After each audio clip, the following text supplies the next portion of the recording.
আমি ওনাদেরকে উপদেষ্টা বলে মানতে আমি রাজি না। কারণ ওনারা কারা? উড়ে আইসা জুড়ে বসছে। পাবলিক কিন্তু ওনাদেরকে বসায় নাই, জনগণ ওনাদেরকে বসায় নাই। ওনারা নিজের ইচ্ছাকৃতভাবে ওনারা গদিতে বসছেন, আবার নিজের ইচ্ছায় আবার গদি থেকে আবার নামছেন। আওয়ামী লীগ আর বিএনপি দুইটা দল বিগত 50 বছর ধরে দুটি দল দেশ চালাচ্ছেন। এক সরকার যদি 5 বছর থাকে, 5 বছর পরে নির্বাচন হবে, আরেকটি সরকার আসবে।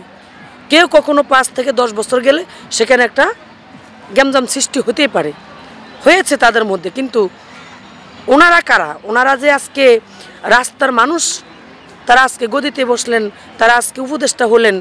তারা কিসের উপদেষ্টা? আমি তো তাদেরকে উপদেষ্টাই মনে করি না। তারা কিসের সমন্বয়ক? আজকে তারা আবার দেখলাম ছাত্র দল করতেছে নতুন। মানে তারা দেশটাকে কি ভাবতেছে, কি করতে, কোথায় নিয়ে যেতে চাচ্ছে, তারা নিজেকে কি মনে করতেছে? আওয়ামী লীগ আর বিএনপি ছাড়া এই দেশকে কোনো চলবে না। এই দুইটা দল অবশ্যই এই দেশে লাগবে। এই দুইটা দল ছাড়া চলবে না। নাহিদ বলেন, অমুক বলেন, তমুক বলেন, এরা কেউ কোনো কাজের না। কয়টা টাকা পকেট ভরছে, এখন তারা আবার তাদের মতো চলে যাচ্ছে। না না, দল চালানোর জন্য না, এগুলো তাদের একটা প্ল্যান, দেশের একটা ক্ষতিগ্রস্ত করা। জননেত্রী শেখ হাসিনাকে নামানোর জন্য তারা যা করছে, তাদের পিছনে কি আমরা ছিলাম না? আমরা আন্দোলন করি নাই? আমাদেরকে দিয়ে আন্দোলন করাইছে না? তাহলে আজকে তারা আমাদেরকে ব্যবহার করে তারা নিজে গিয়ে গদিতে বসলেন। তাহলে তারা কি ফায়দা পাইলেন? আর আমাদেরকে তারা কি দিলেন? আমাদেরকে নির্যাতন, লাঞ্ছনা, আমরা অপবাদ, আমরা ঠিকমতো খাইতেও পারতেছি না।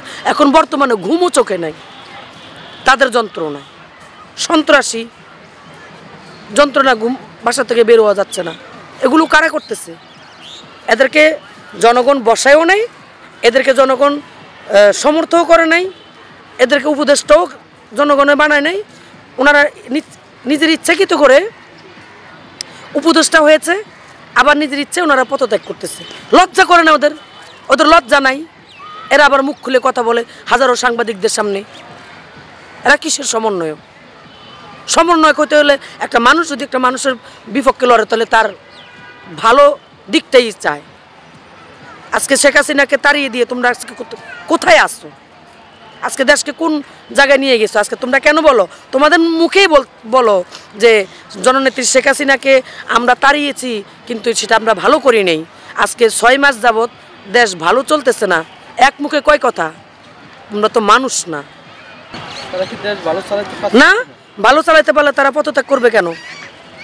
তারা আর যারা হলো ওই যে টোকায়, যারা রাস্তায় ছিল, তারা কি করে আজকে মানে বড় বড় বিশাল বড় বড় চেয়ারে বসে তারা নিজকে নিজে একজন উপদেষ্টা মনে করে?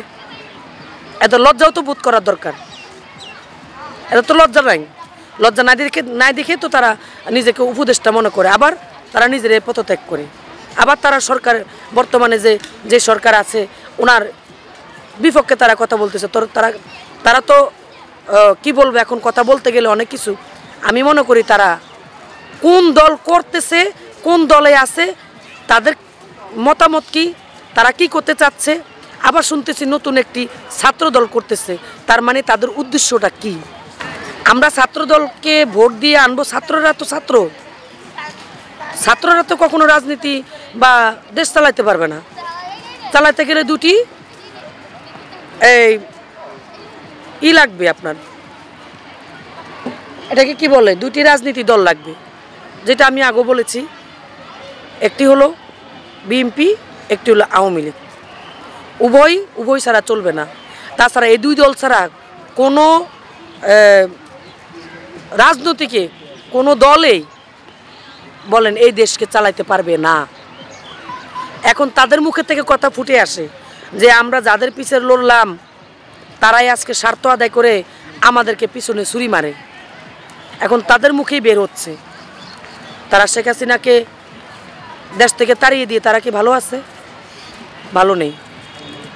তারা যতটুকু ভালো আছে, কিন্তু জনগণ এখন বর্তমানে হারে হারে টের পাচ্ছে। এই জনগণ, তোমরা তখন তাদের কথা নাচলা, আজকে বুঝতেছো দেশের পরিস্থিতি কোথায়।